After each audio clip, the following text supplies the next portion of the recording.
In the virtual realm, I dive deep inside Van Hammer's channel, where fun's amplified. With goggles on, I'm ready for the ride. With VR adventures on the other side.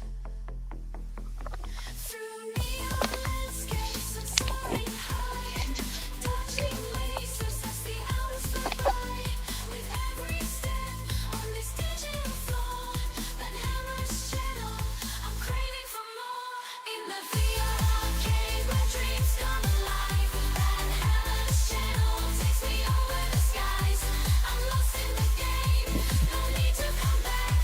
Unleash the laughter, let's have a blast.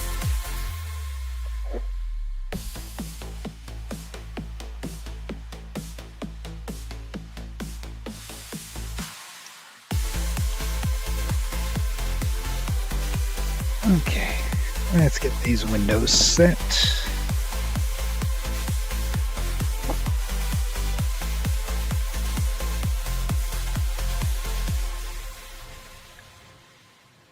In the VR arcade where dreams come alive, Van Hammer's channel Okay, takes me there's the over chat the window. skies. I'm lost in the game, no need to come back. Unleash the laughter, Game up. let's have a blast.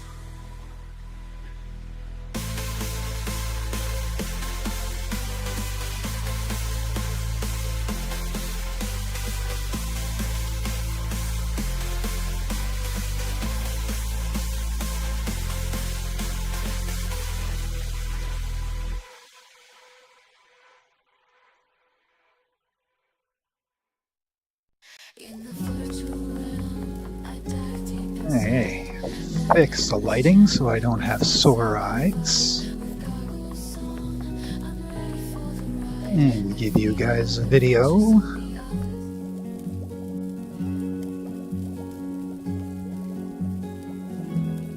Shut up, okay.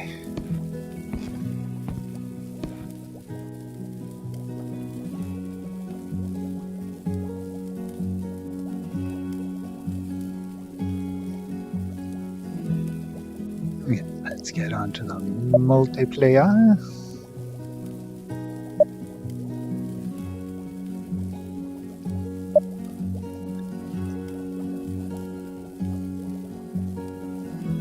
And yes, let's start back at the beginning of South Korea and see what we've got left to get here.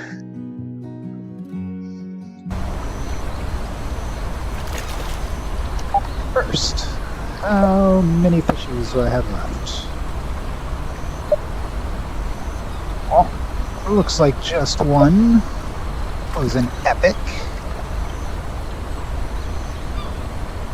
And it looks like he just likes the soft bait lures. So let's switch over. I'll go to lure fishing.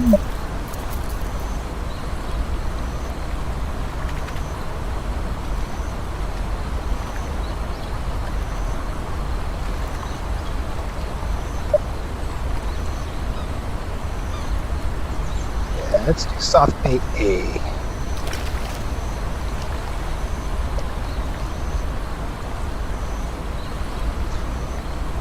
Where are the fishies? I don't see any bubbles. New bubbles. So, we'll just see what we can do.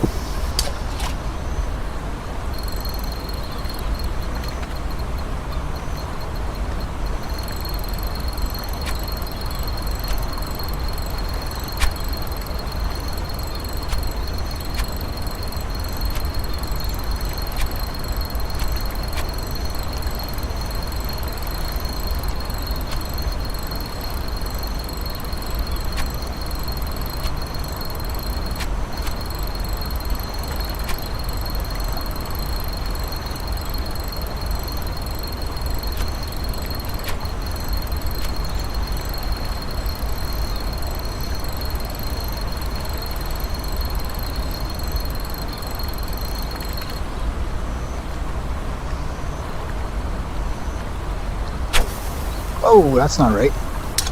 Off cast. Let's try that again.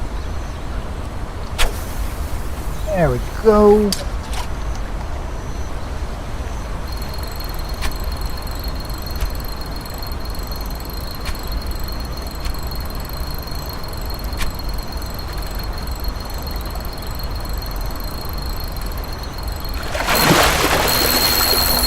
We got a big one. Nice one to start.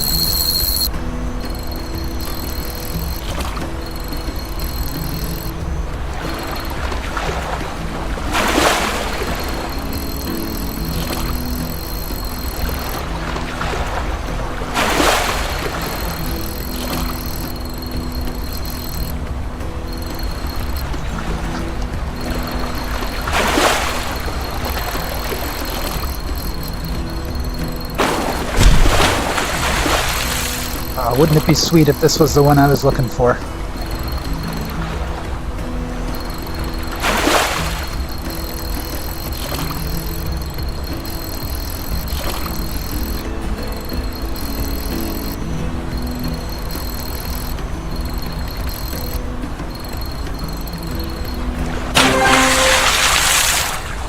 Oh, it's not. Oh, we're not even at full here. Well, let's get to level 20, shall we?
And another lunker.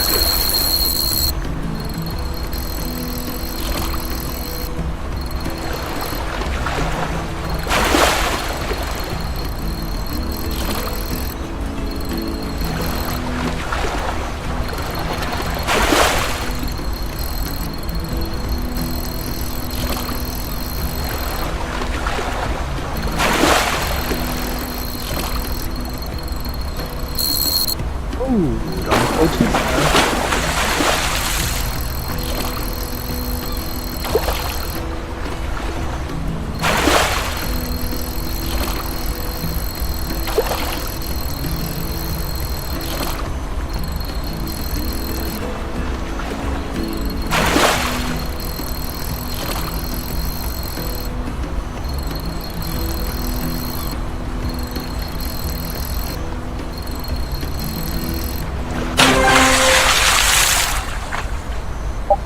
And a largemouth bass. Actually, I need to do something here. Hang on one moment.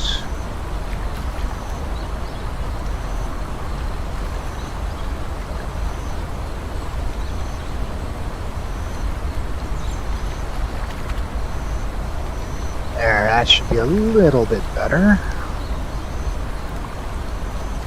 Yeah, that's better.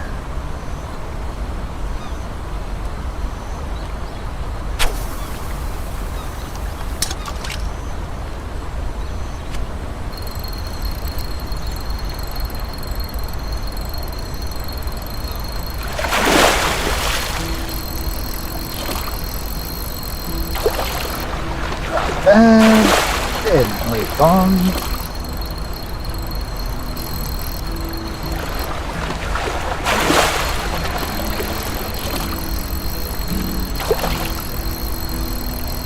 But it's a little guy.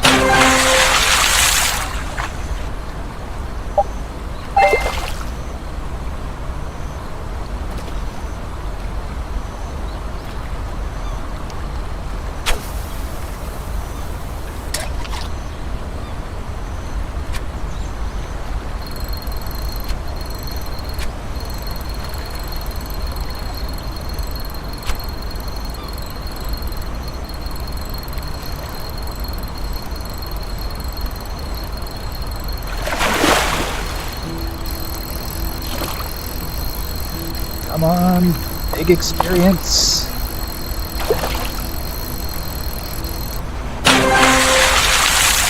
Not gonna get big experience from a little fishy like that.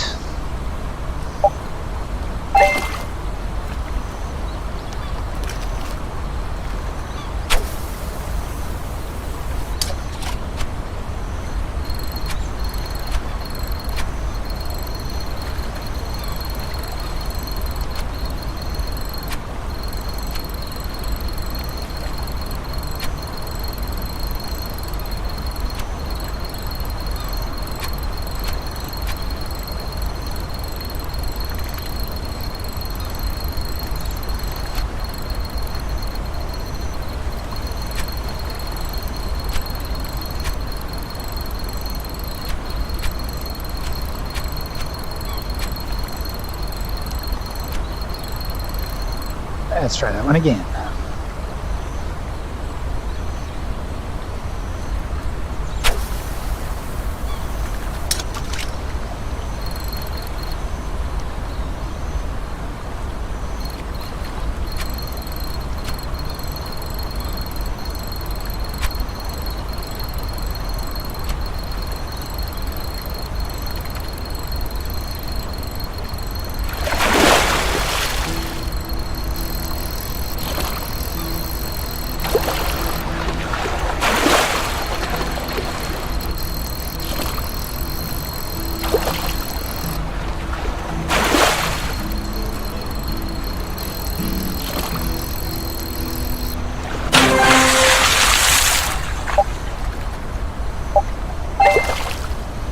Actually, what I think I'm going to do is we'll go to a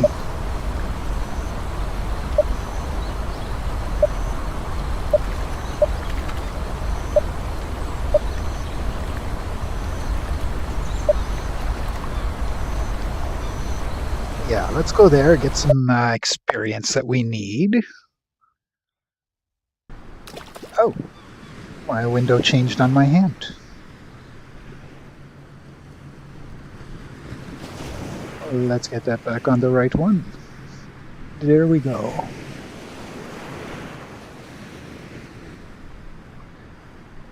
Okay, let's get some SP.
Striped pink perch.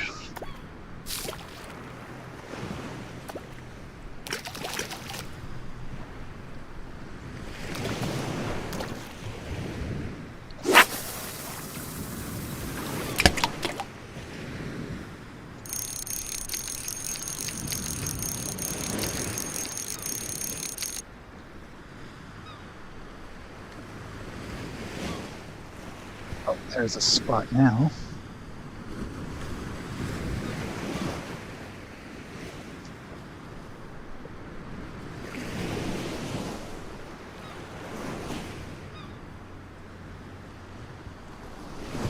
Oh, and I see some more over there.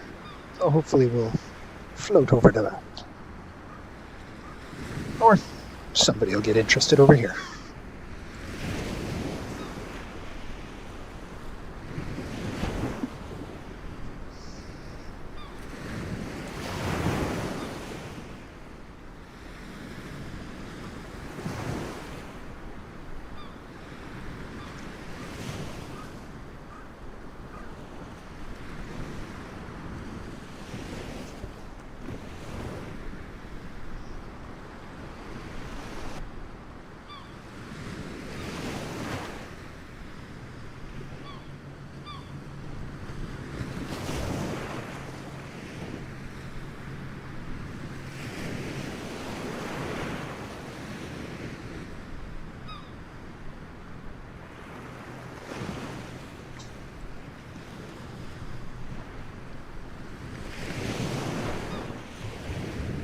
Oh, here we go.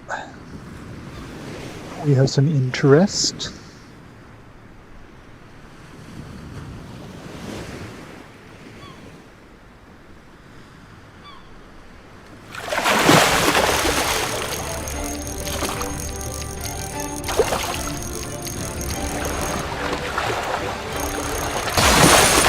Ooh!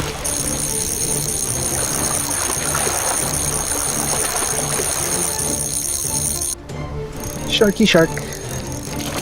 That should give me my level. If I can get the bugger in.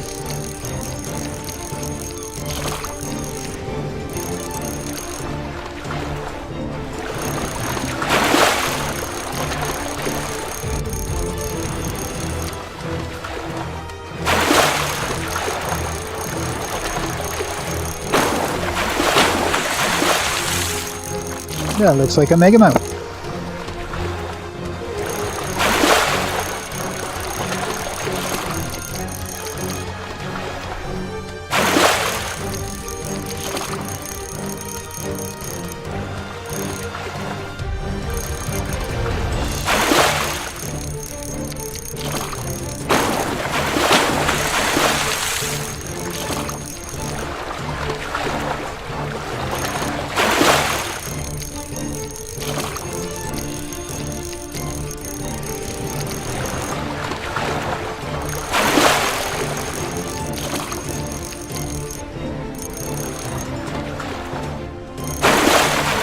Ah. I haven't seemed to slam him yet.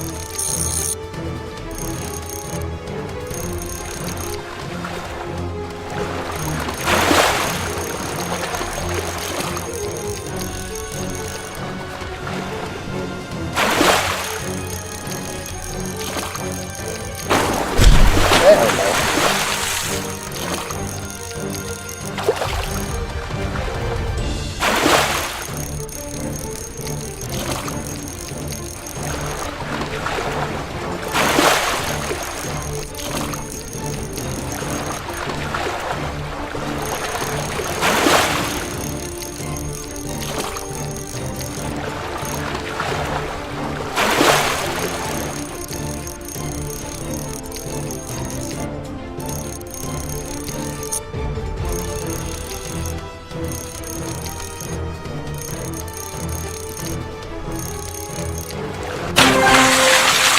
There we go.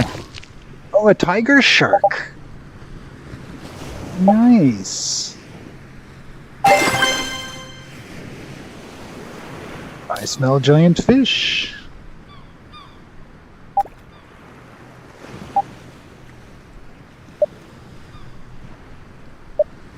So we still get that, whatever that is. Oh, got a bunch still.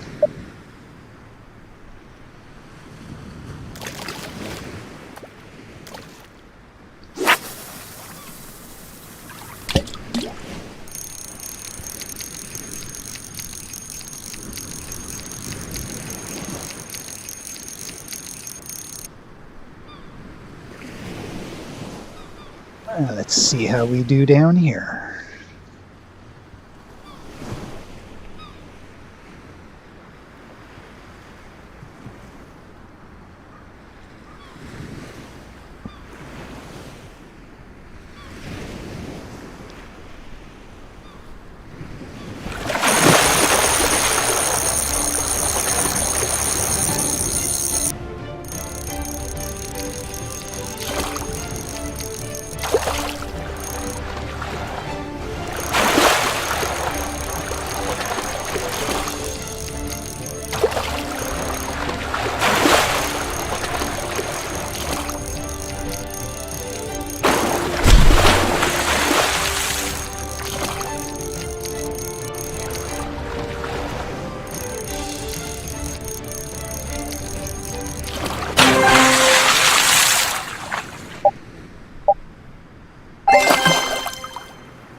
too far.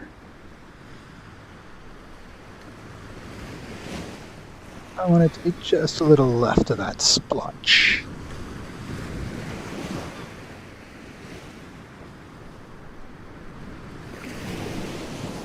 Oh, there's still a chance we'll catch something over there. Lower it in so they can float a little further.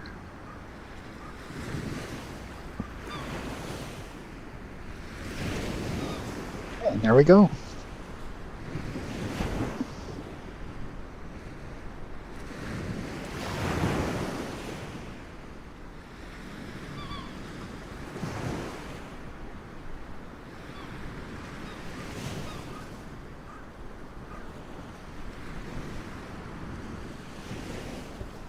Come on.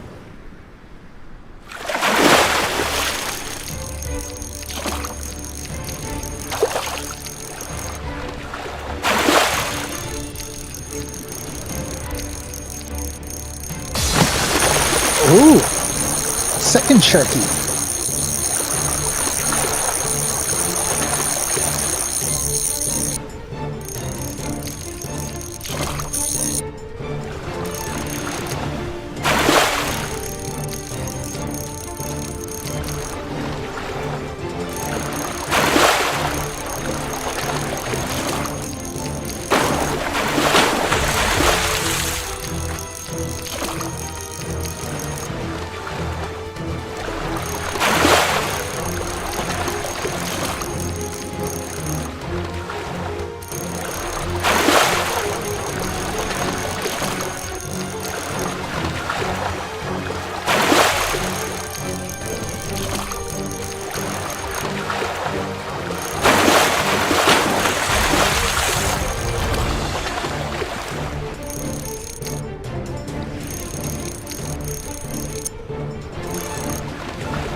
And another tiger shark.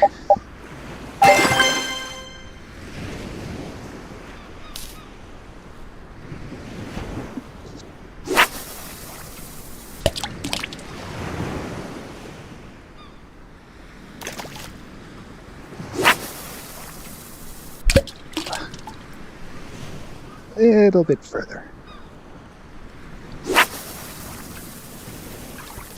Not that much further. Wow.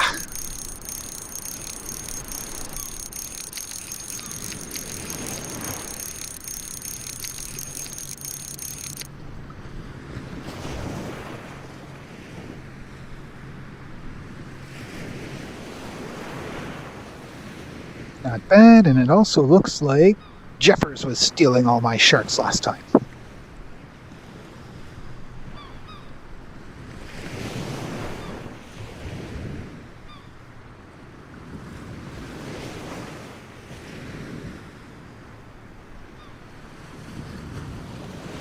But we still got quite a few different fishies to catch here. which will be a lot easier once I hit level 20.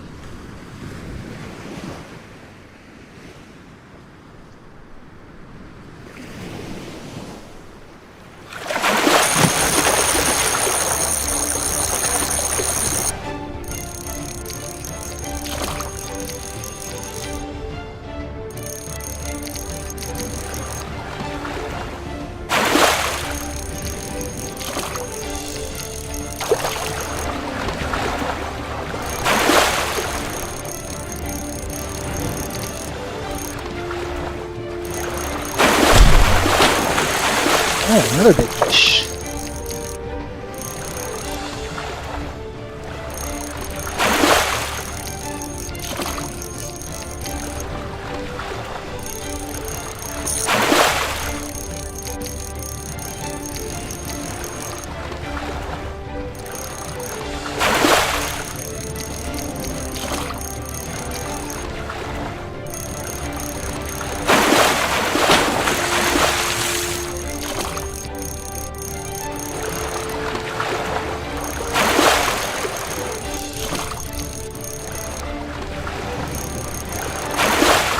What big fish are we dealing with this time?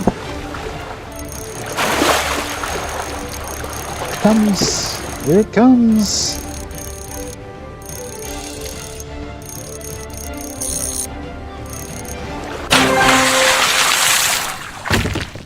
That's a new one. A yellowtail amberjack. And we're almost level 20.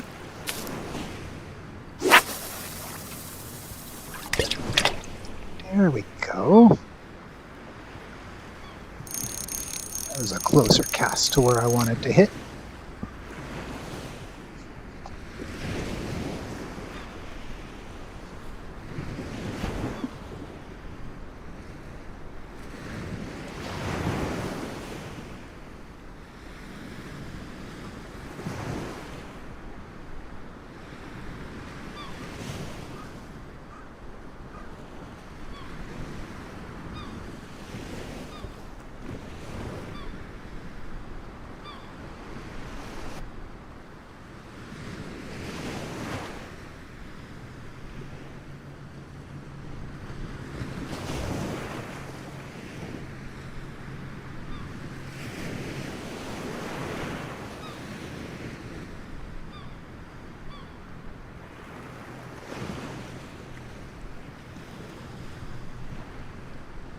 Guess the fishy I wanted was gone.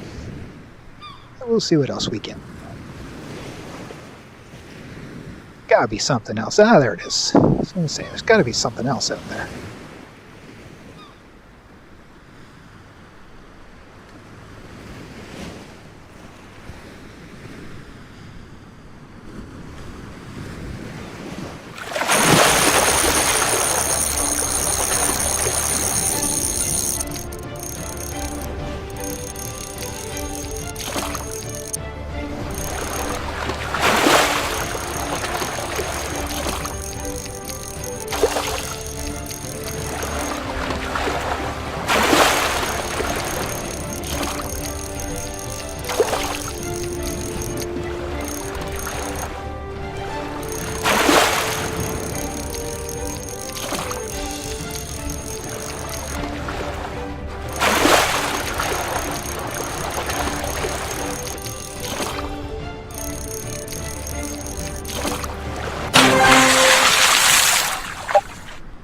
And a red sea bream.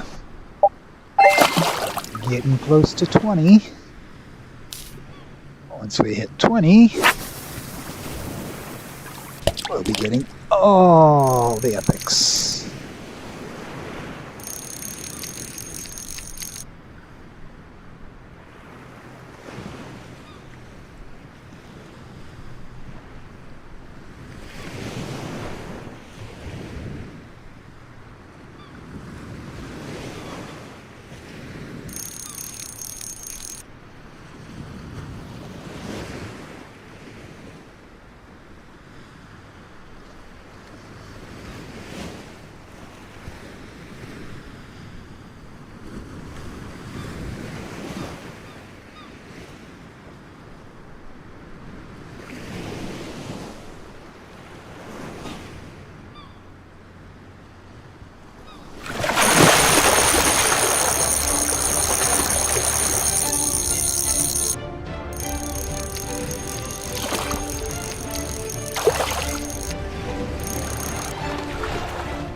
another striped beak perch.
Oh, a Korean rockfish.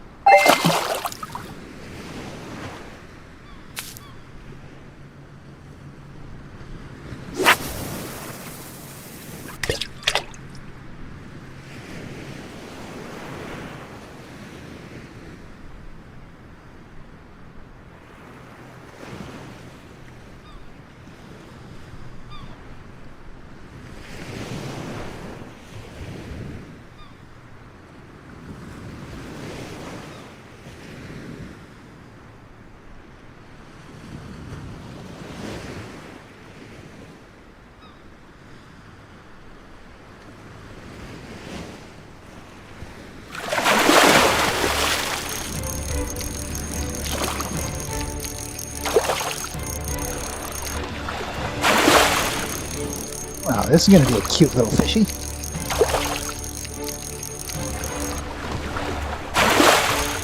The little splashes it makes. Aww. A snipefish.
Ooh, a silver pomfret.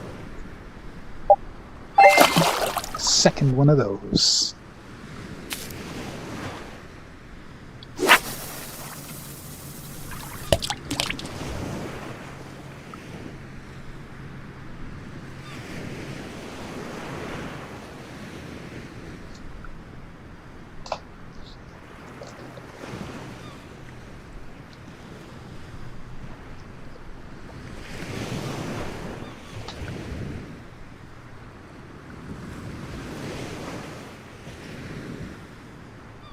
Hey, 2 sharks caught already.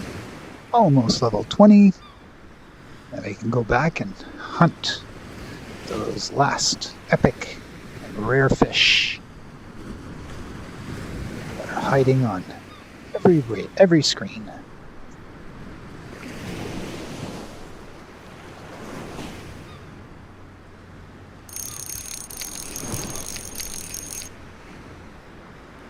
Another shark would be nice right about now.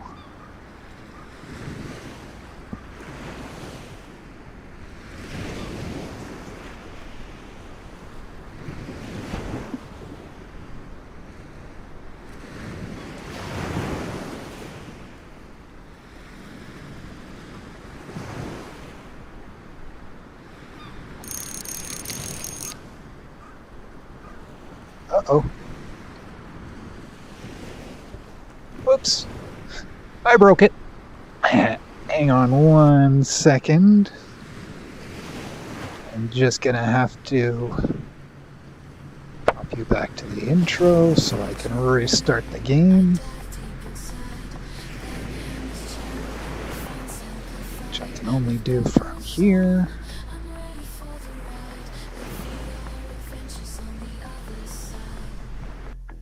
Hey, Joven. Hello, games.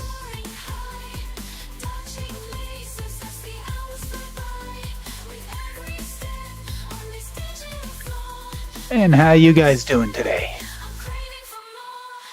I made the mistake of going on my Steam window while my line was out, so I kind of broke the game. I'll just be a second.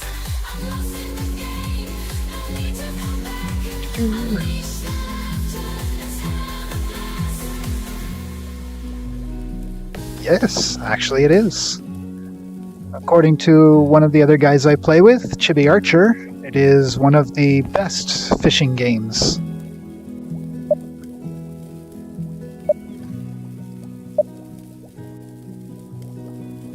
Where was I? Yeah, I think that's where I was.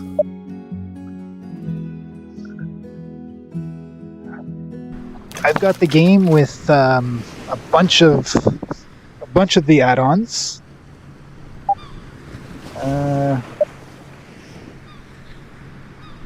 I'm almost level 20 on all of them. It's United States West, Japan Part 1, Part 2, US free, Japan free, United States East, National Park, and then back to South Korea. They've also just released a Canada DLC, but at the moment that's only on Meta.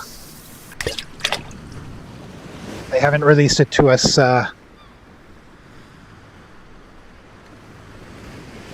Well, you can check it out. There's other guys that do videos on it, not live streams, but they do specific things, and show you stuff. So you can see quite a bit video on it.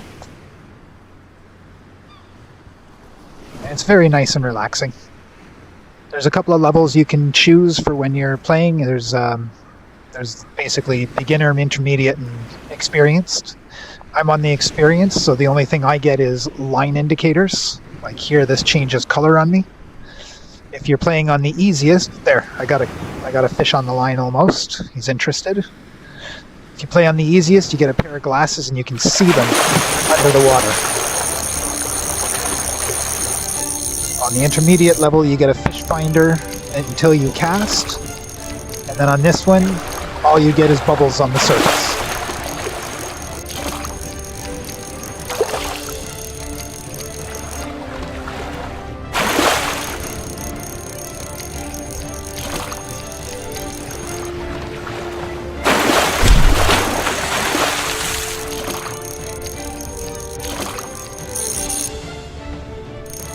Interesting, Joven, that you had to use that. Almost level 20. Where?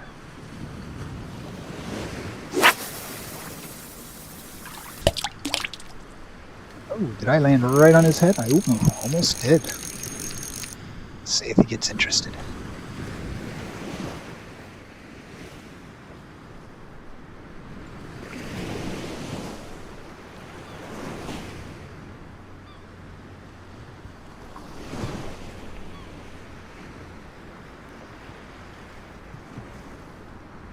Oh. Yeah, YouTube is weird sometimes.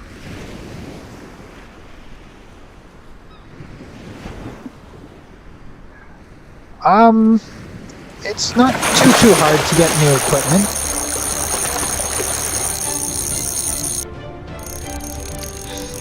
Yeah, Joven, I'm pretty sure they've got a bunch of bad lists out there that they don't let people in from. Plus, most of them are now using AI, so false positives are going to become a lot more common.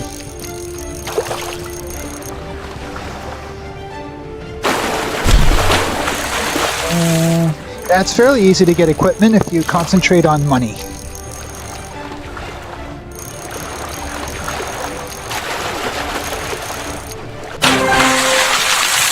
Oh, I don't think they like VPNs very much. So games, you see here, I've got a release or a keep. Regardless of what I do here, if I release them, I can still put them in my aquariums at home to show off. But the releases gives you XP, the keeping gives you credits. So you can keep it until you get enough money to buy whatever you need to buy. And you got float fishing and lure fishing with different rods, baits, and other things you can do. There's floats, there's freshwater, saltwater, and you go to your reels, and you've got baits and baits and baits, and you got bobbers of all kinds, and then under your lure. Oh. It gets a little annoying at times when you're trying to circumvent stuff and they're trying to keep you from circumventing it. Oh yeah, and that's all the stuff. You can see, like some of the stuff, it's only like 250, 500, then it gets up to 1,000. With the big rods are worth a lot, but you go with the little ones. But as you can see here with the power and the action distance, obviously the A classes are much better than the B and C.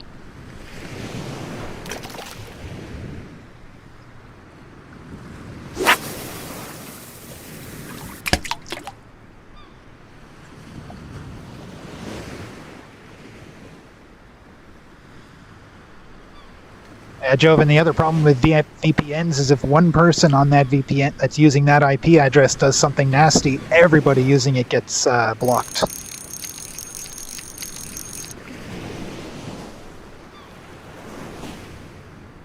The IRC I was on back in the 2000s was they do stuff like that, blockful IP blocks. Oh, and you can catch sharks, games. I caught 2 sharks this morning already.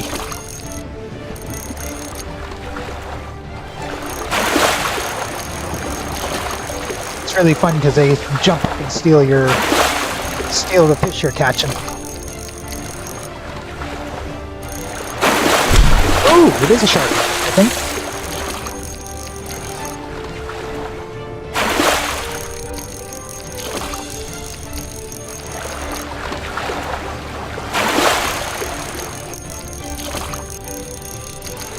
I think these are all 360 cameras. Once I pull this big boy in here, I'll take a look around.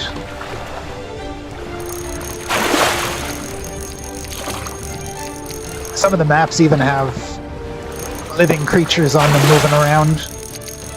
There's one with herons. There's one with a black bear. That was fun.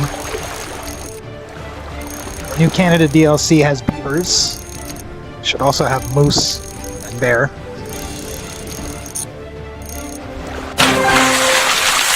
Oh, one of you. I'll release and hope I hit 20. Yeah! We are 20 now. Max level for this board. Looks like we're at a little trailer park. Or a campground of some form.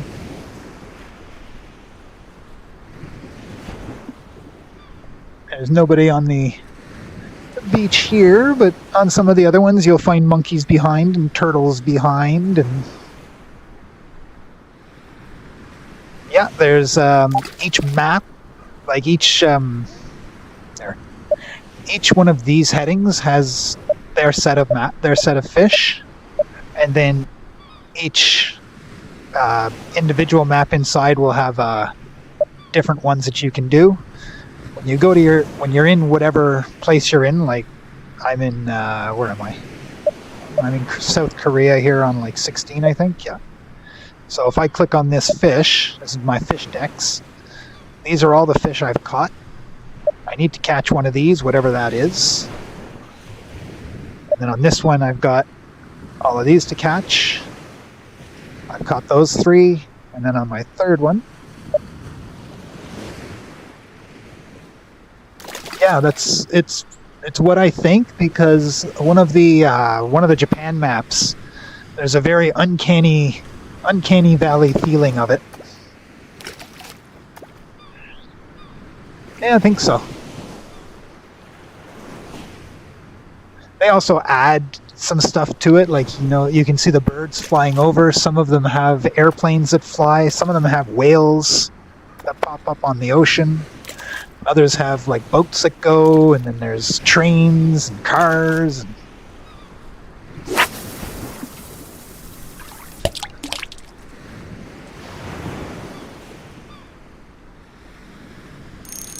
I wish they'd show more love to the PC VR version, but it's a very, very good game.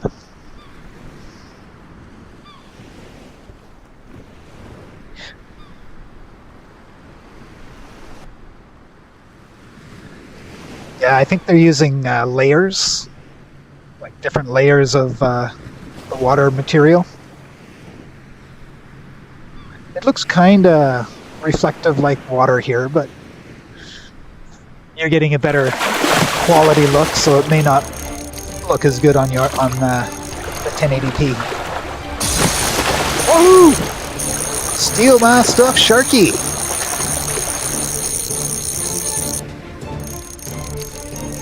Now we're in for a little bit of a fight. Yeah. Well, don't forget, this is designed for the Quest headset first. So if you can see on my FPS VR on the right side of your screen just how little resources this game takes.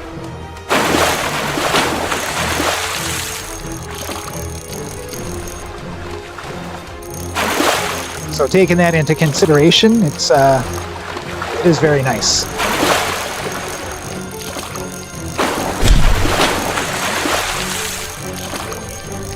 That's a big shark.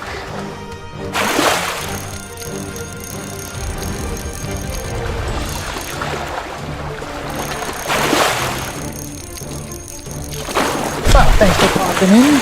Hopefully you'll be back again in the future. And you have yourself a great day.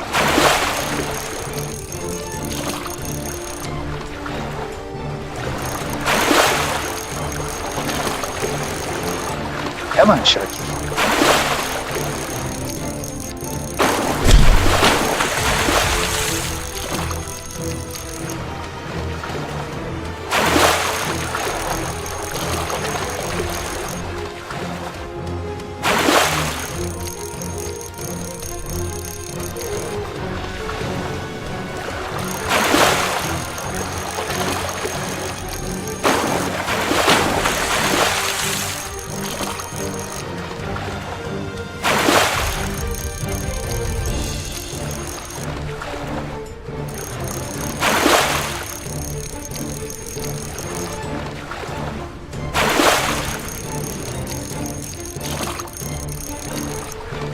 Come on, Sharky. And he needs the money.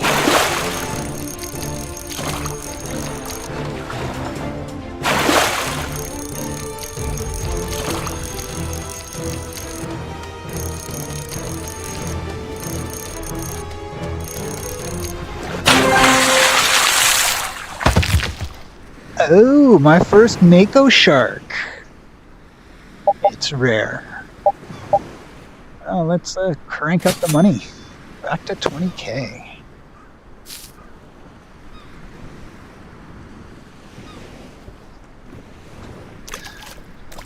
There, tell me if the water looks better or worse from me standing up versus me sitting down.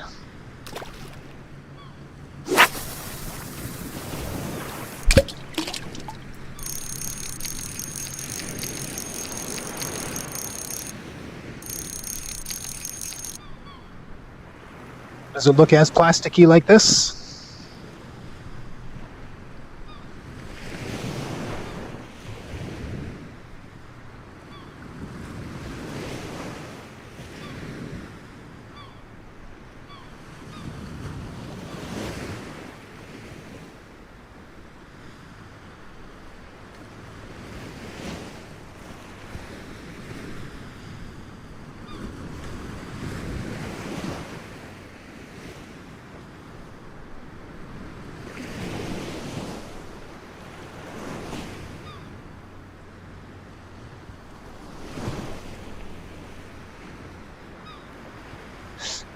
Yeah, it's kind of flat here at the front.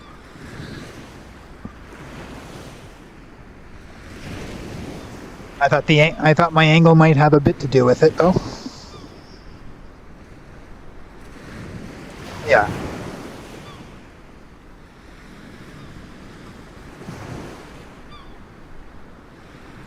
But I guess to maintain cross compatibility with the Quest, they don't give us much more than they get on the Quest. But the mechanics of fighting are pretty darn close.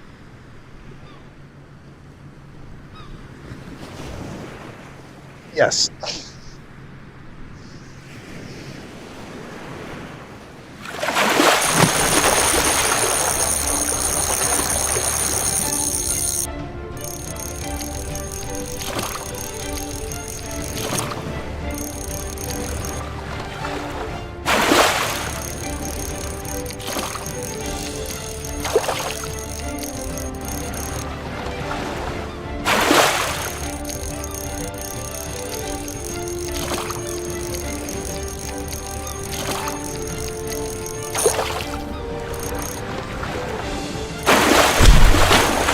You're not a big fish.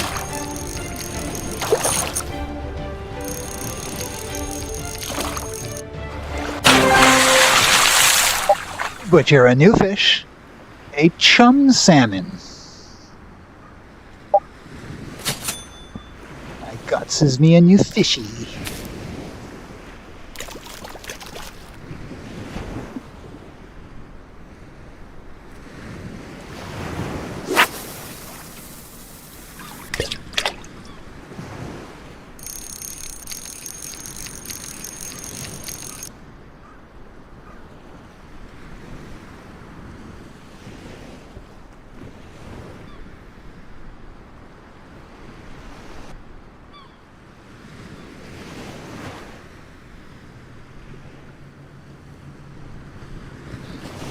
Hey, give it time, yeah.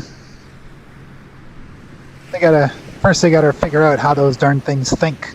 Quote, think.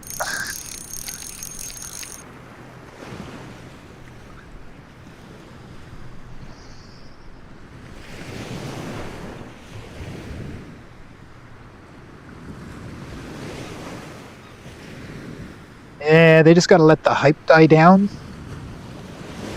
Because they're overhyping it right now. I mean, I see lots of places where AI would be useful, but with all the companies pouring all that money into it, it's a lot of those companies are going to fail.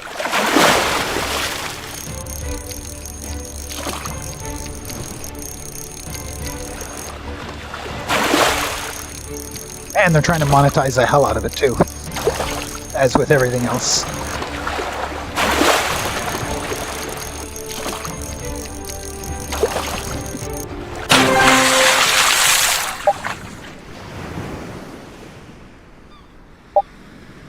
Yeah, I'm not too keen on that part of it. I kind of like real actors.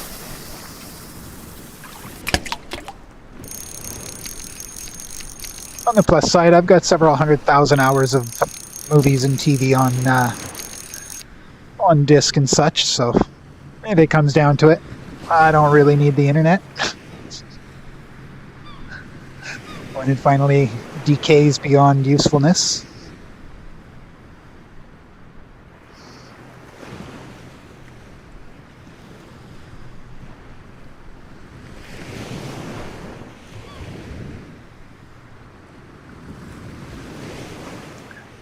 I'm more interested in the FOSS AI making it than the closed source AI stuff making it.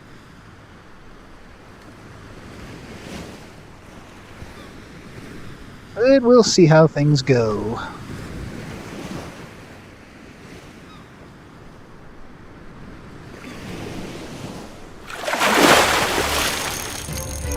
And I think I almost have the last piece of the puzzle to get my Linux as my streaming platform.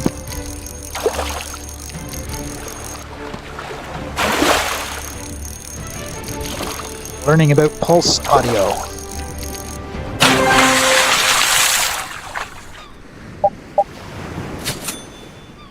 Dark-banded rockfish.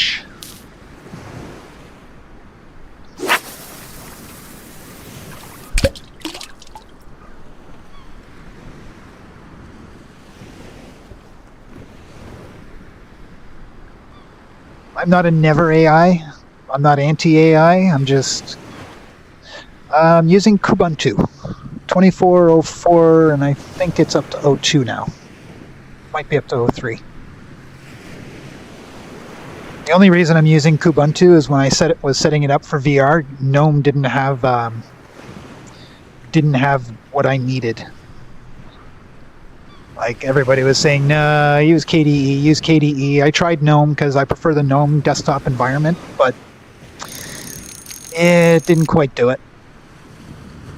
KDE is also more Windowsy, so I strongly suggest that one for anybody that's moving from Linux or from Windows to Linux, especially with the end of 10 coming next month.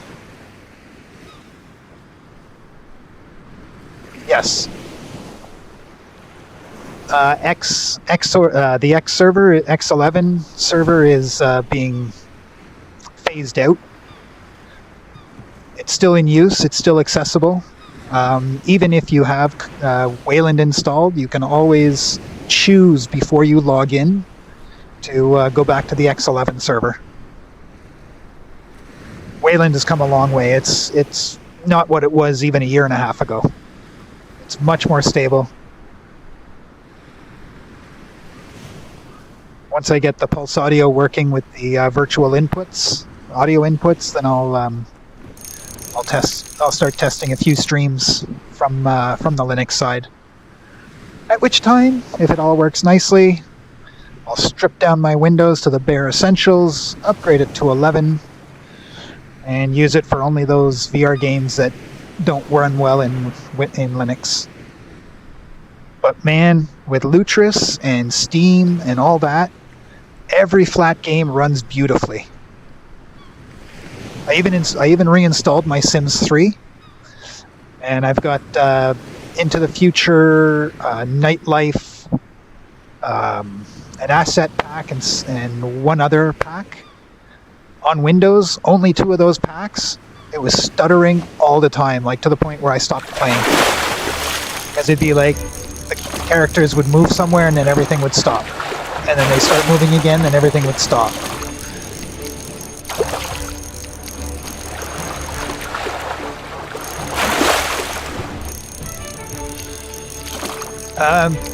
If you upgrade to 24 and make sure and get the latest of the Wayland, it should fix that screen recording. I haven't done too much in the way of that yet,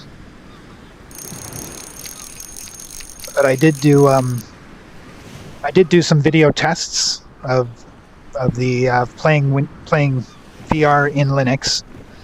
A lot of the games I played this one in Linux a bit. I played my Cube VR. I played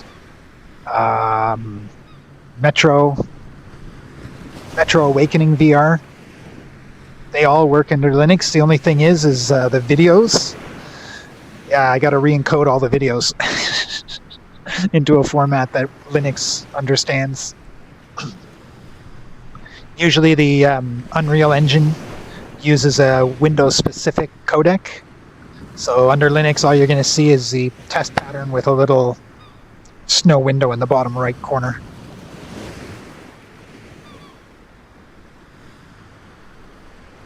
But otherwise, things were working out.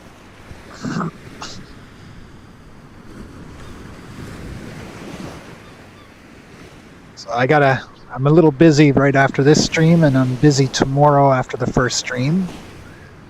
So hopefully during the week or next weekend I'll be able to finally get the Pulse Audio, all that stuff, virtual interfaces all set up.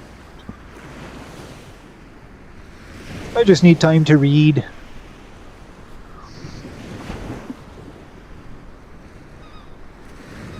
I got the volume control and all that other stuff in.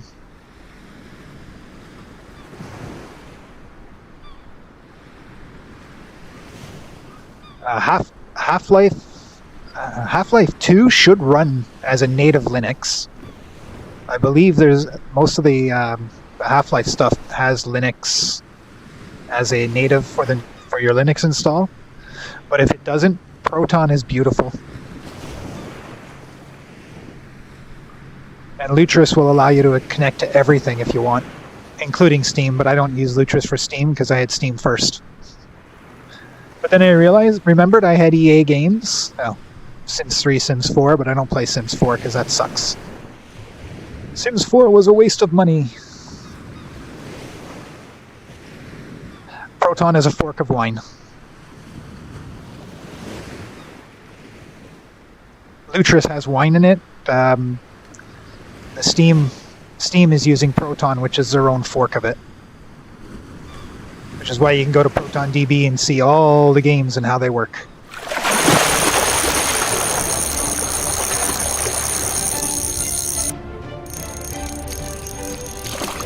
Yeah, unless you want to play, unless you're playing something with anti-cheat, it works beautifully on Linux. But the anti-cheat guys don't want to do anything on the Linux end, so nothing gets done. Ooh, another fishy.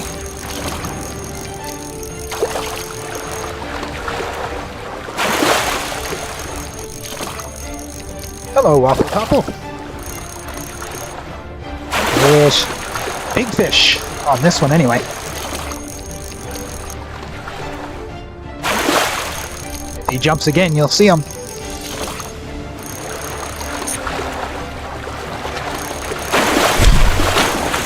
Got a few sharks today, too.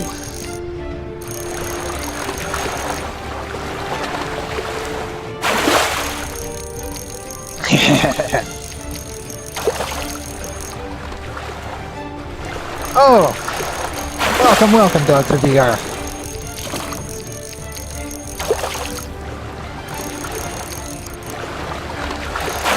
Yeah, if you set up GTA 3 before Lutris and all that came along in Wine, I envy you.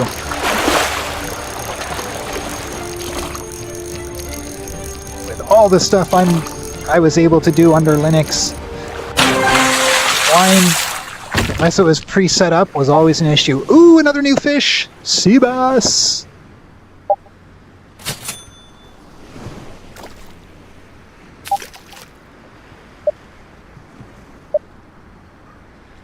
Hey, 1, 2, 3, 4, 5.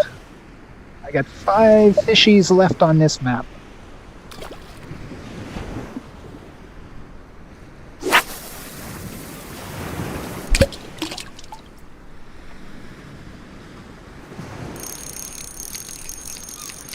But I think I'm going to change maps next round.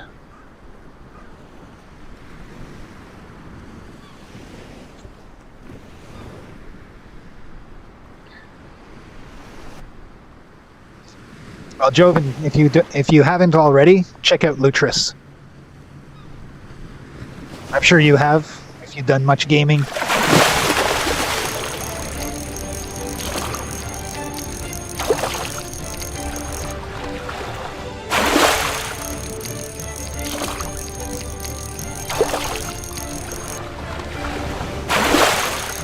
Linux has changed so much over the last 20 years.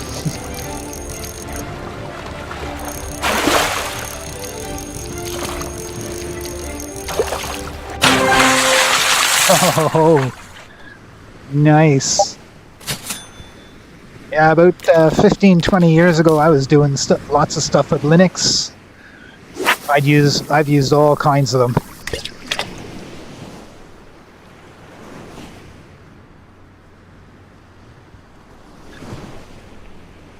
Oh, that's cool. I've heard lots of good things about Assassin's Creed.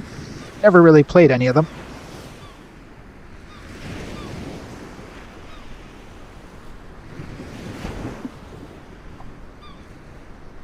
From what I've seen, some of them look really nice.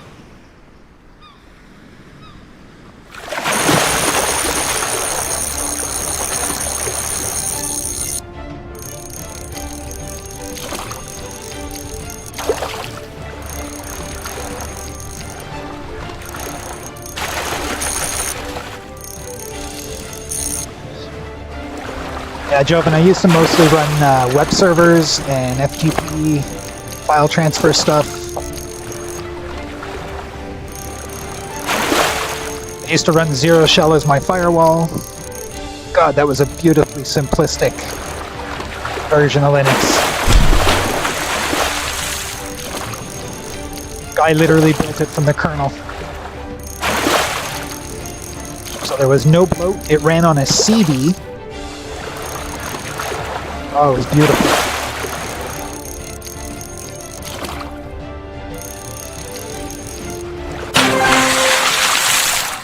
Monowall.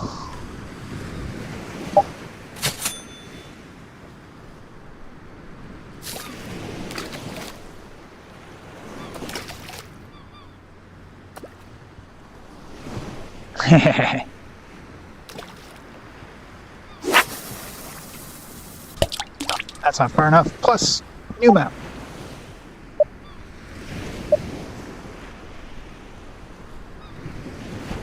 Let's go check out that one. Black Flag or Black Mesa?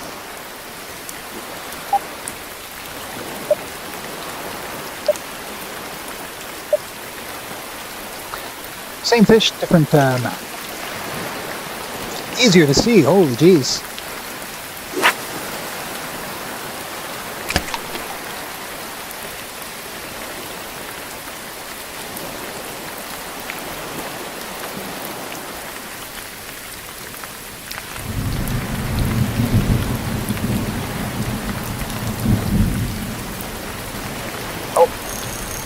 Put in so it can actually move.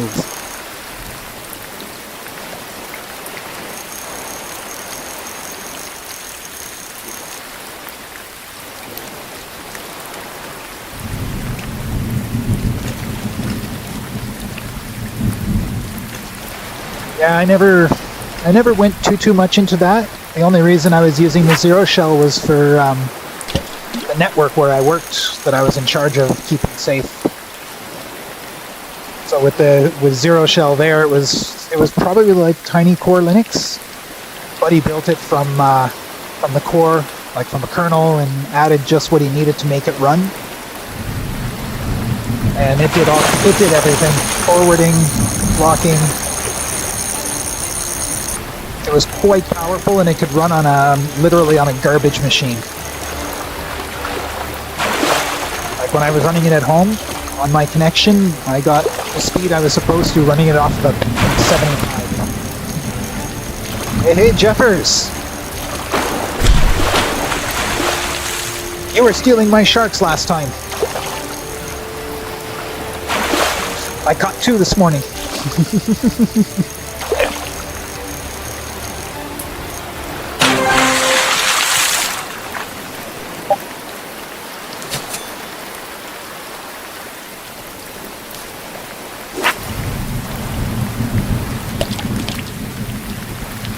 No.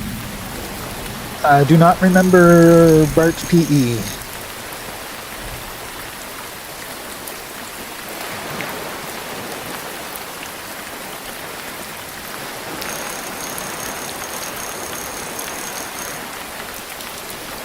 I've always only used Windows because it was the gaming platform.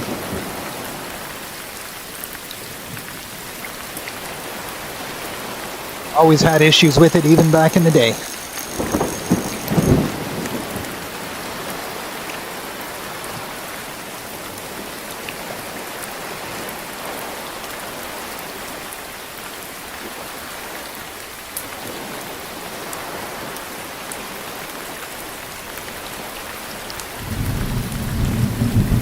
Ooh, not ever moving.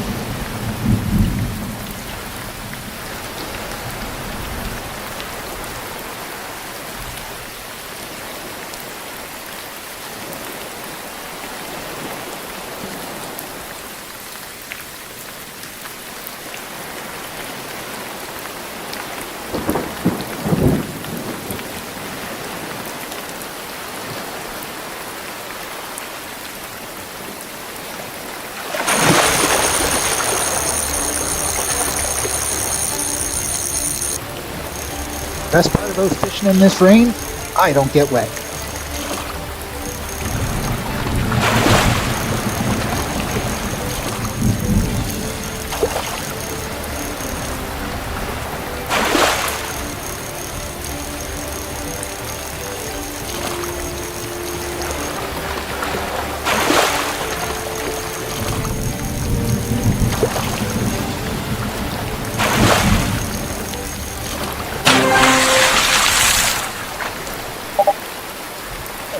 Striped perch.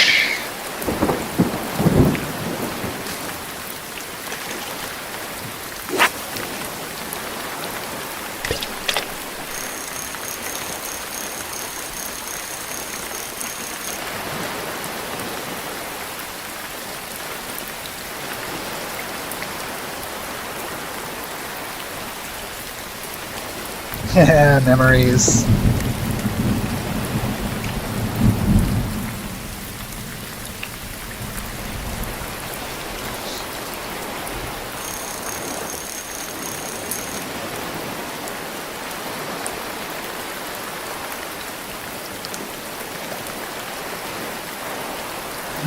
You want to know what my first Linux distro was that I used?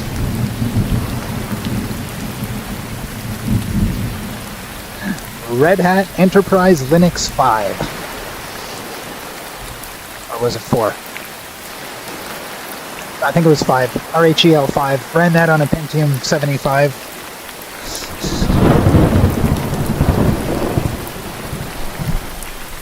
Back when my network was a Pentium 75 and 2 Pentium 1s. Back in the day, I had Pentium 75, which I used as a headless server for Red Hat Enterprise Linux 5. Then I had the rest of my network was all like, was it 486s and P1s? Yeah. My network was so slow, and then as soon as that started running, everything sped right up.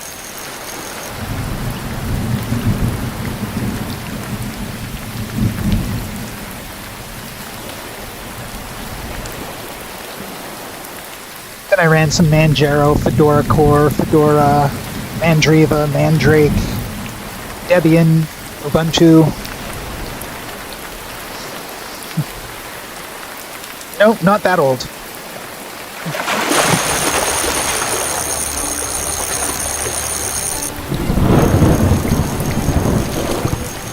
Not that old. It was more 10100 with a 10 meg hub. Not a 10 meg switch, a 10 meg hub.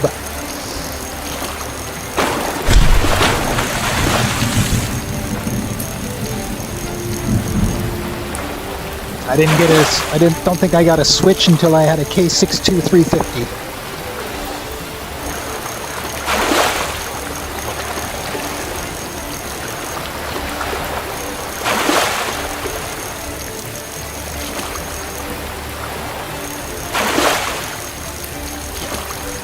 Hub's basically dumb switch.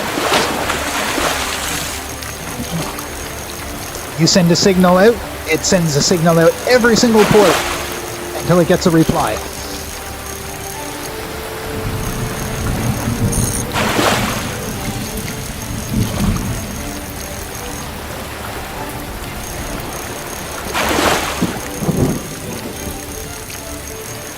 Exactly.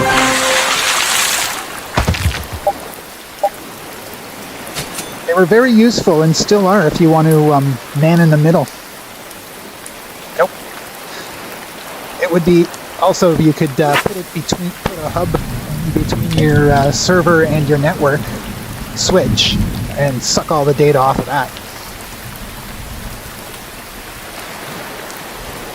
You could also use you could also plug a fan. If you change the wiring to an RJ45 plug, you could plug a fan into your hub, and that would and you'd know if you were getting way too much data or not going through by how fast the fan spun.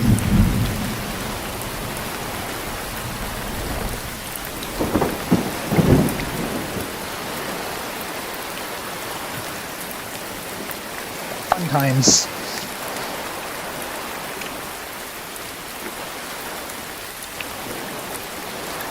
Now we do fiber optics.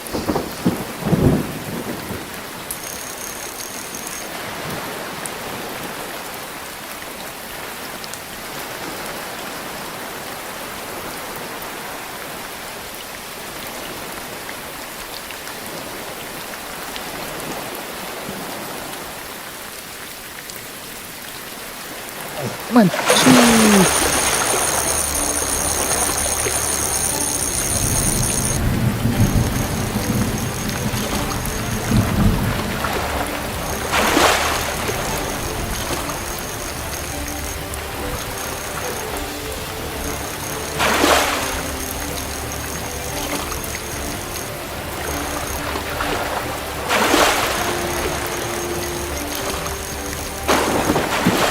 Oh, another one of those biggies.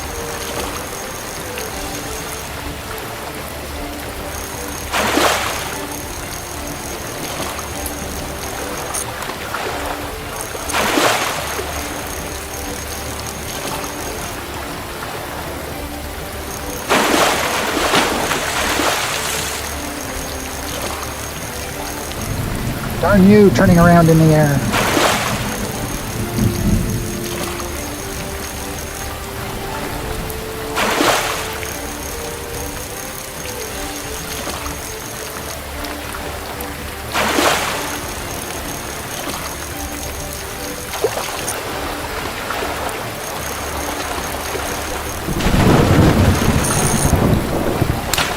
Oh, I broke my line.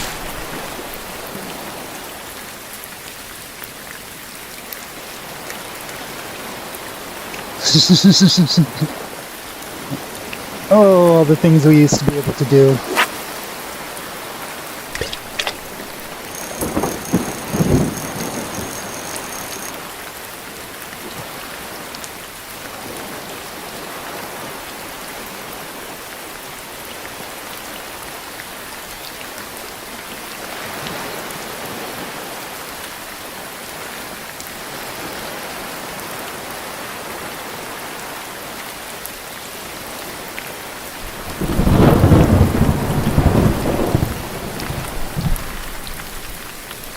Come on, nibble. Bye.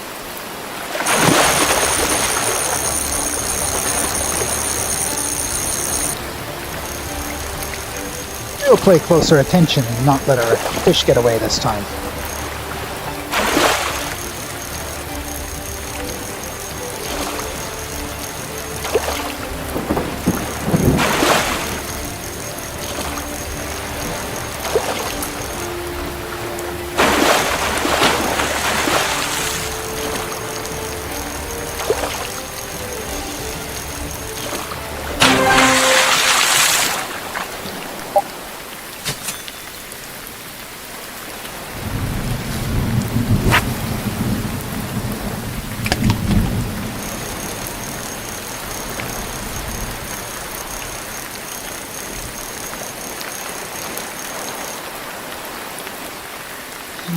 It kind of looks out there like there's this giant wave slowly coming towards me but not moving any closer.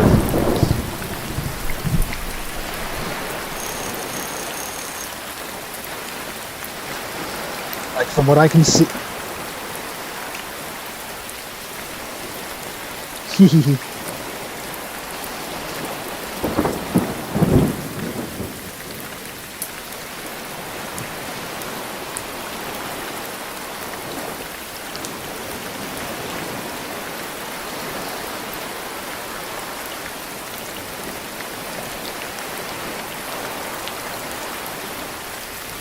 Oh, I forget what the tag is on the Cisco switches. The one that doesn't allow you to route to the same place over two different roads. I remember somebody turned that off and then plugged the wrong two switches together. Brought down the whole network. Took them hours to find it. What? No!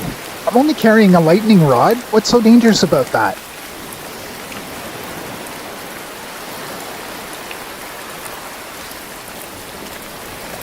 It's just a little lightning rod.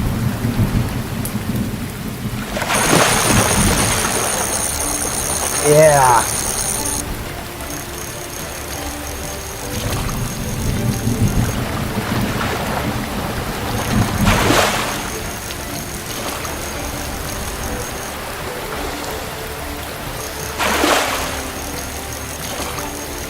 Yeah, plug a switch into itself with that turned off. You'll bring down the whole network.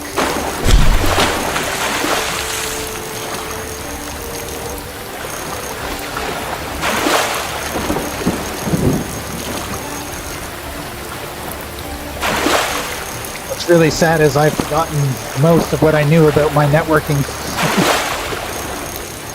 and Linux.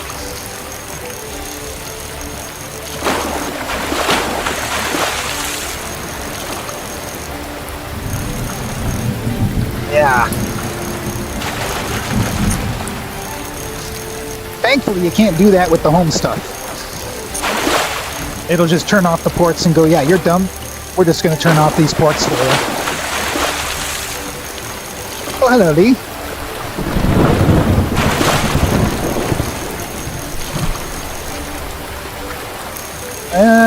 I don't think there's seagulls on this one, but there are birds in some of them. There's also giant whales that come up there.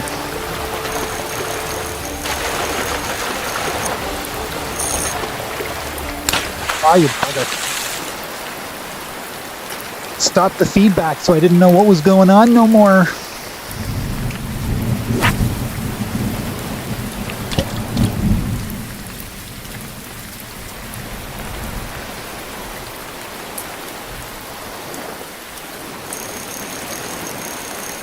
I wound it too tight, and I didn't give it time to relax.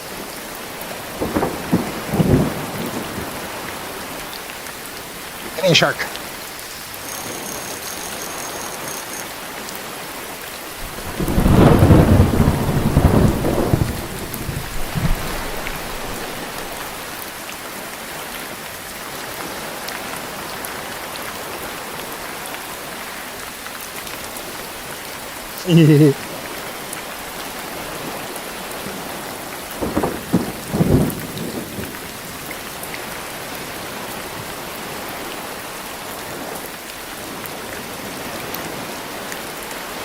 Hey, let's not overstress our line this time, shall we?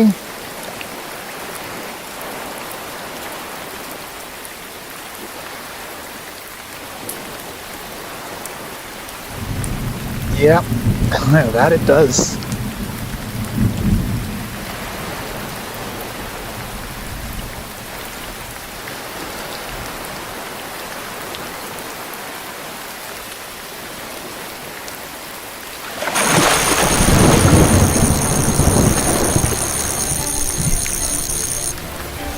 Did you ever play with Backtrack or Kali Linux?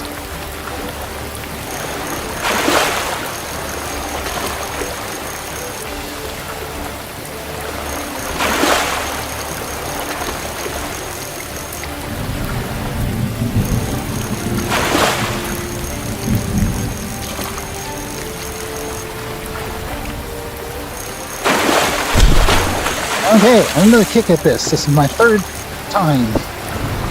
I let him go twice before. Let's bring him all the way in this time.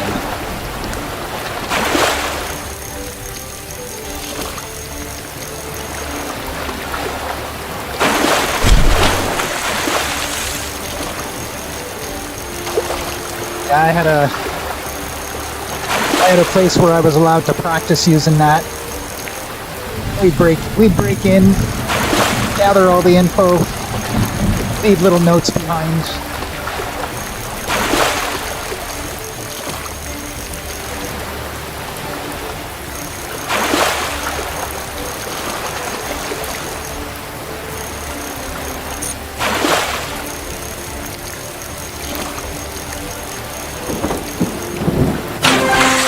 I tried writing a few, making a few viruses and Trojans and stuff for educational purposes only, but I never got very far.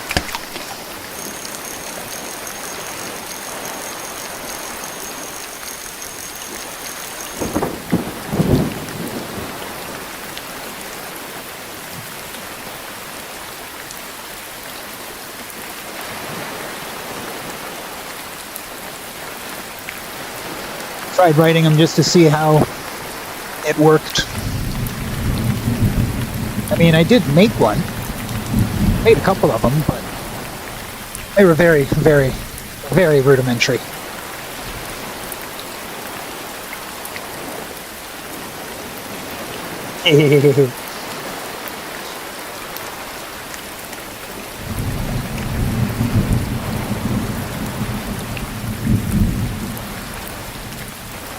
I didn't see much of a future in that for me because I'm not a nefarious actor looking to compromise people's systems to do stuff.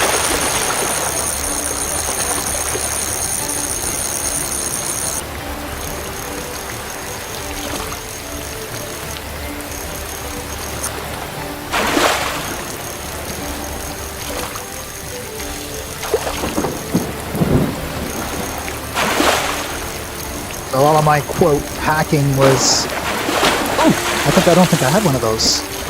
Yeah, all my hacking was ethical on servers I was allowed to hack through.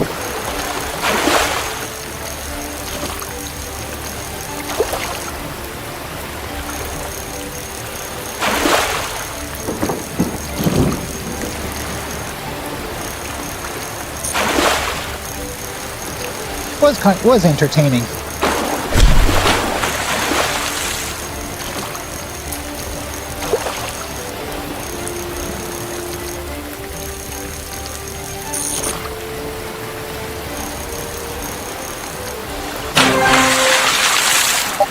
Oh ho ho, a gummy shark. First one of those. How are we doing with... Oh, 4 left. I got whatever that thing is. Whatever that thing is. Whatever that thing is. And whatever that thing is.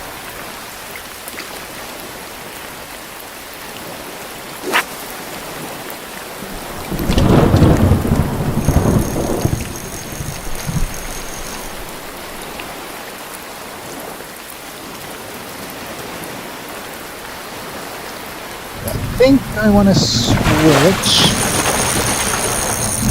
Yeah, I think I want to switch to a freshwater one.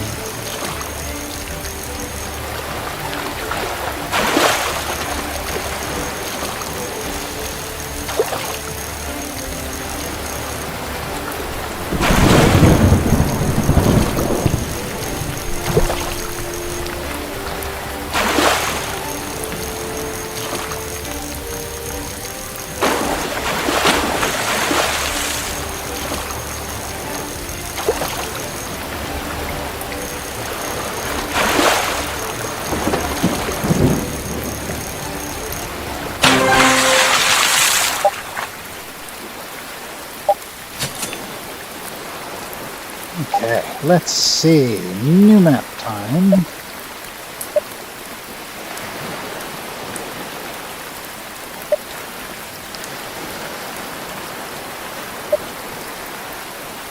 think this one I can be in a boat. Is this one where I'm in a boat? Yeah. Oh, this is saltwater. I like this boat. It's a pretty looking boat.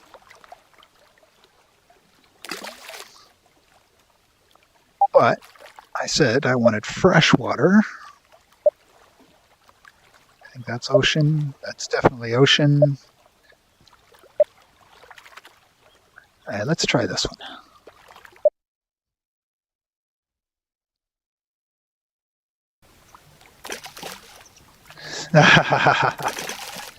Oh, here we go. Yeah, this is my freshwater boat. Yeah, a beautiful looking boat.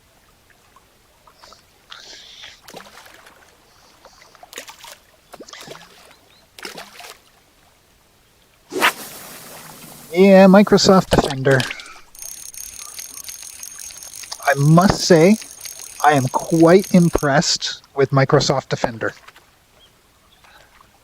I didn't have much hope that Defender would be a decent protection of the system, and I was pleasantly surprised by how effective it actually is. I still prefer Bitdefender, but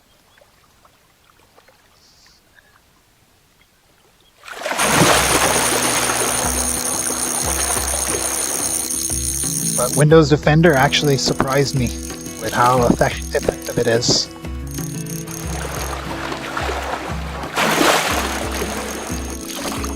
Windows Defender should be enough to put Norton's out of business.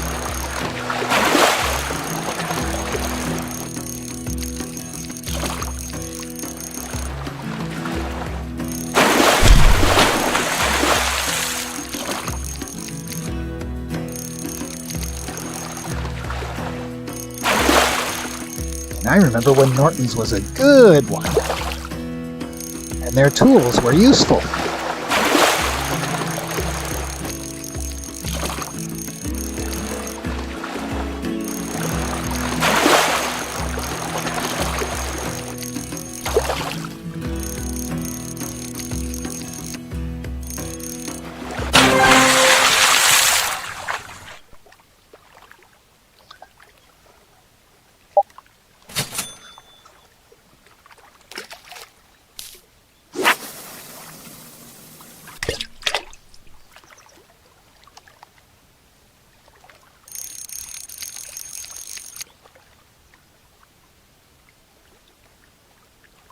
And it works together all across.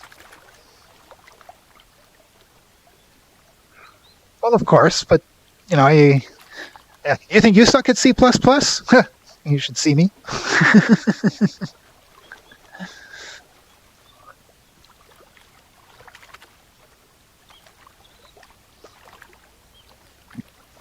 Maybe I'll send you a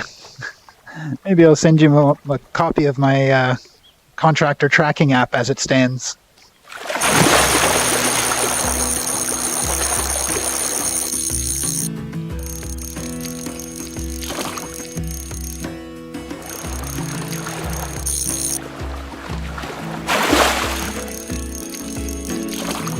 Never got around to the GUI on it, which I need to do.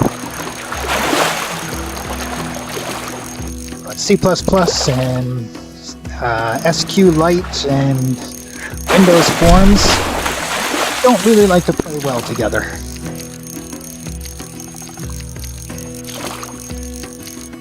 Actually, it's the Windows Forms that don't like to play well.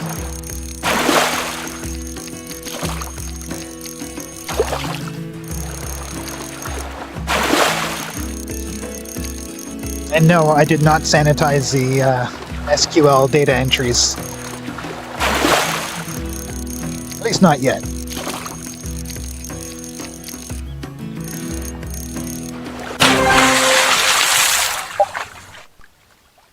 Catfish. Meow.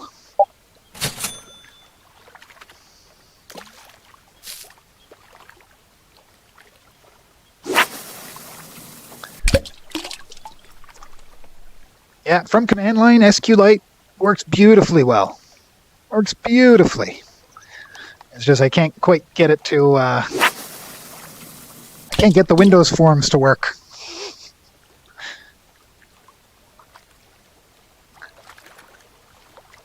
And the help you get online is scattered.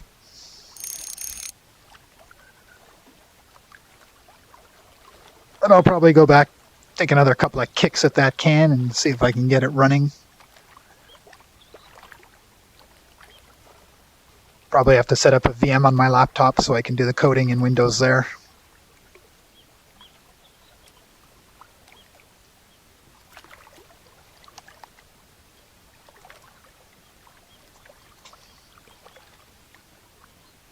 Because I doubt any of the coding apps on Linux would allow WinForms or work with WinForms. Plus, how would I test it?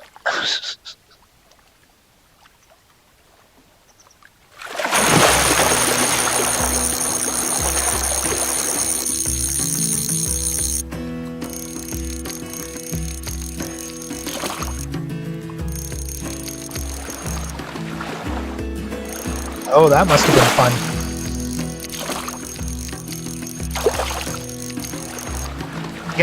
You gotta set a purge for ages or make it make new files.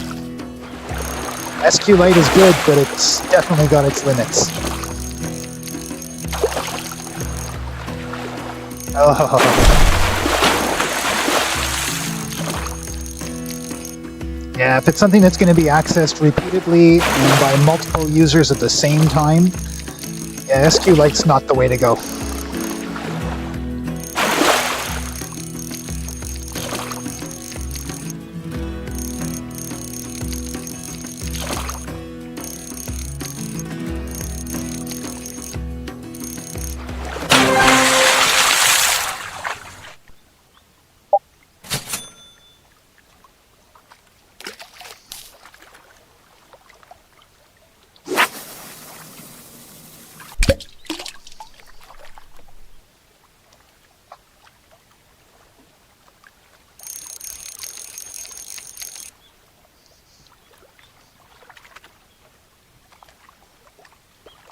Perhaps when the current turbulence in my life is past and before the next turbulence starts, perhaps I'll get back into the C++. I don't want to forget everything I've learned.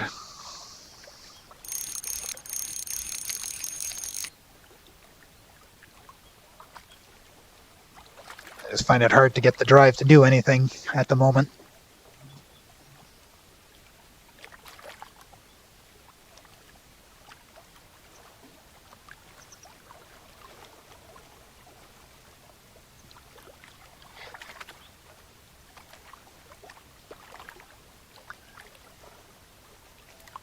Yeah, I've never used a MySQL server long enough to see if it gets overloaded.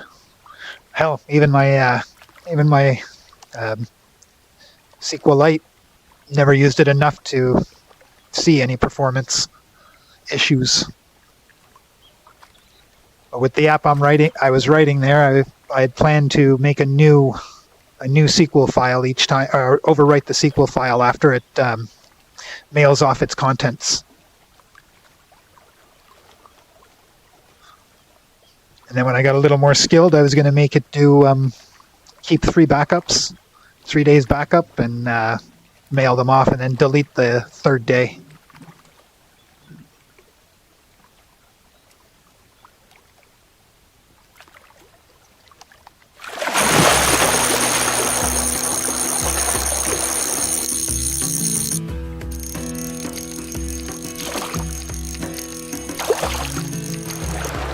Really, I wanted to get that WinForms working.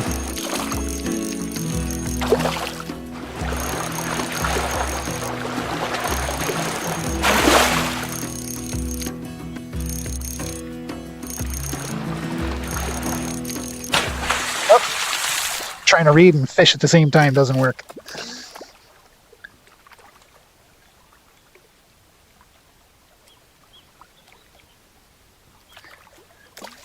That's where I'm used to doing most of my stuff, is in config files.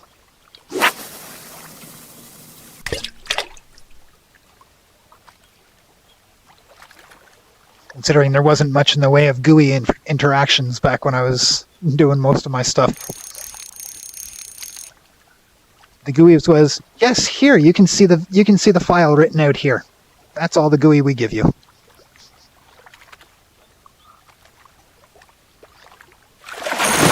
that command line and start writing.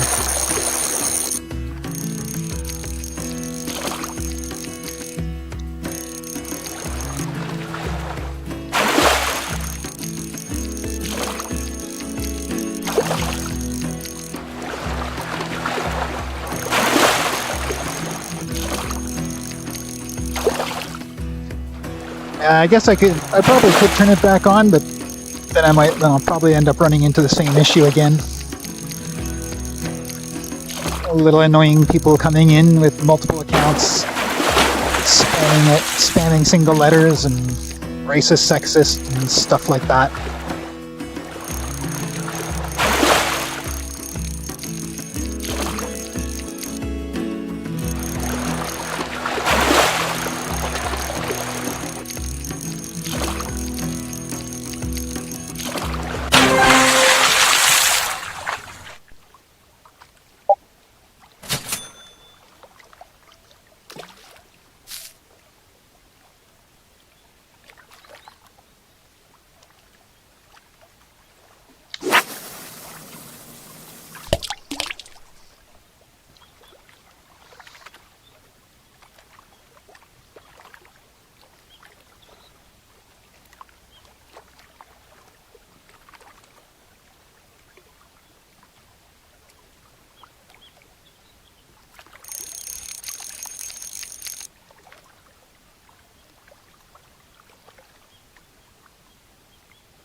I mean, I still got voices in my head.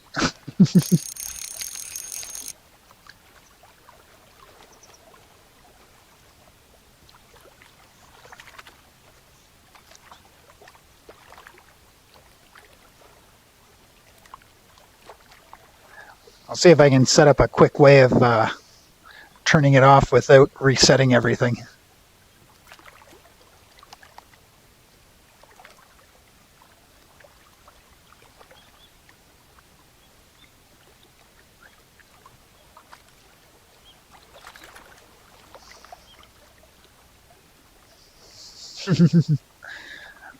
Those of us that have them.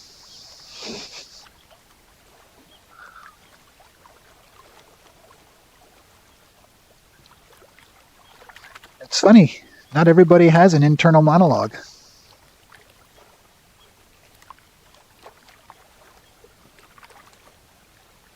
Which I actually found quite strange.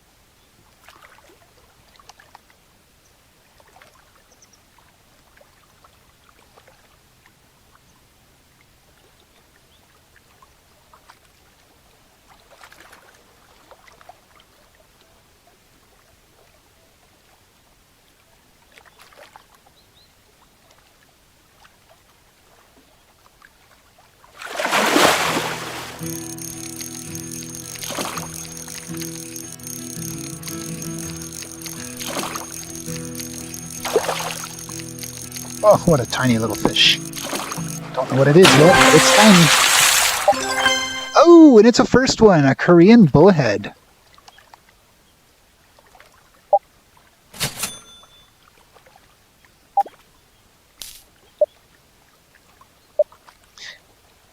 Now I've just got this rare baby to get, and that's it. Ooh.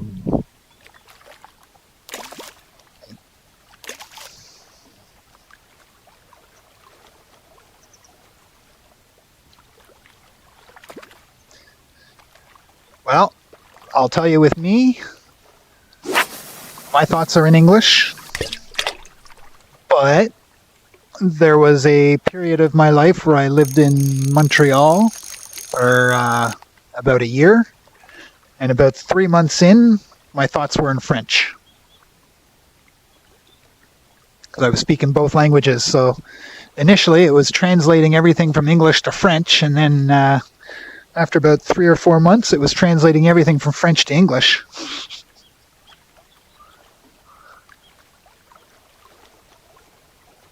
I can't speak for anybody else, but whatever my most used language at the time is what my thoughts are going to be in.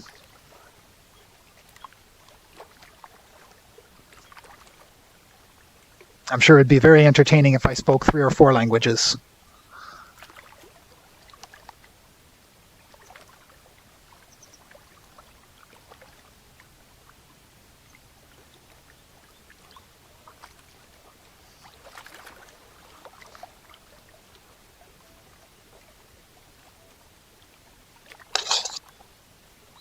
I just found it easier to think in the language I was speaking as opposed to think in English, translate to French, speak in French, hear the words, translate back to English, formulate my thoughts, translate back to French. So I just started thinking in French and just cut out the middleman, cut out an extra step.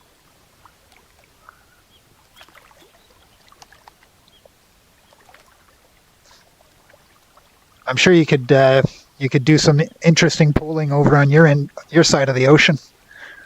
Because over here, it's standard for people to speak 1, maybe 2 languages, both in Canada and the States. But from what I understand on your side, it's usually a minimum of 3 or 4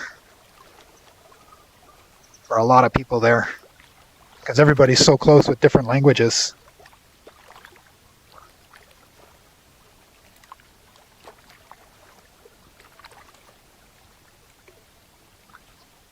So that'd be an interesting query to make. You speak 5 languages? Yes. What language do you speak in or think in?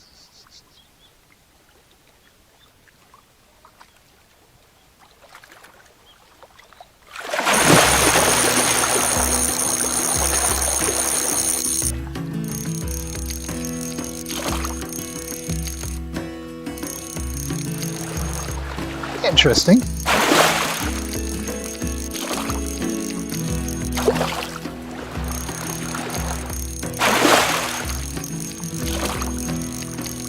Human brain, it's such a mystery.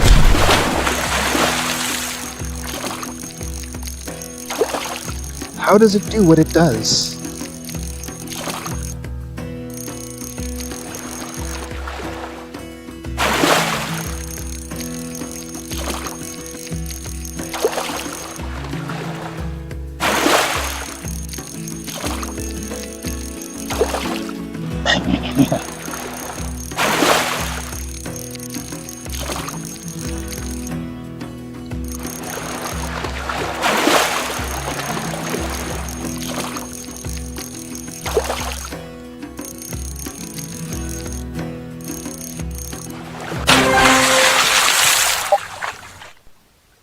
Snakehead.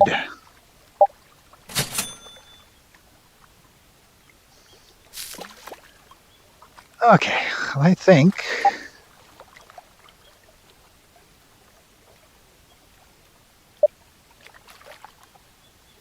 oh yes.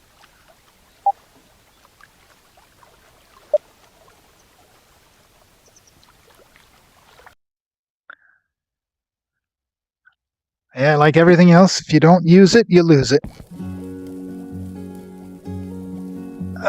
What did I want to check here?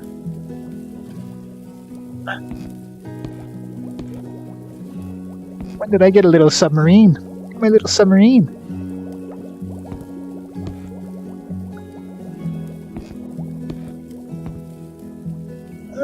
Purchases.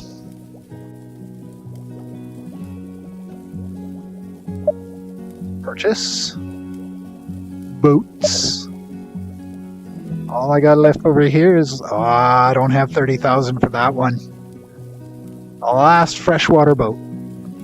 How about saltwater? How am I doing here? Sailboat? Nope, don't have 50. Ooh, I can get the double motor boat. That'll leave me $3,000. Yeah, no, let's just get the speedboat.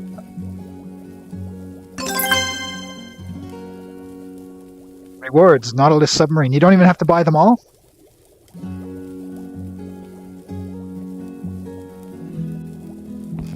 I got a sub.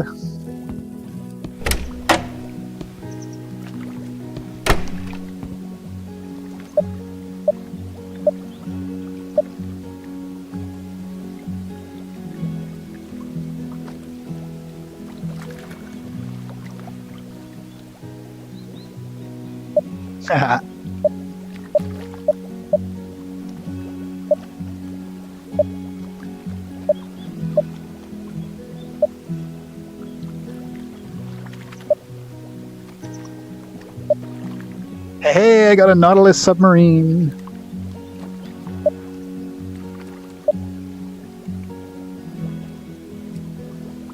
Perfect. That'll be my next. That'll be my next one. Okay. Well, I'm going to call it here. I got some stuff to do before I come back.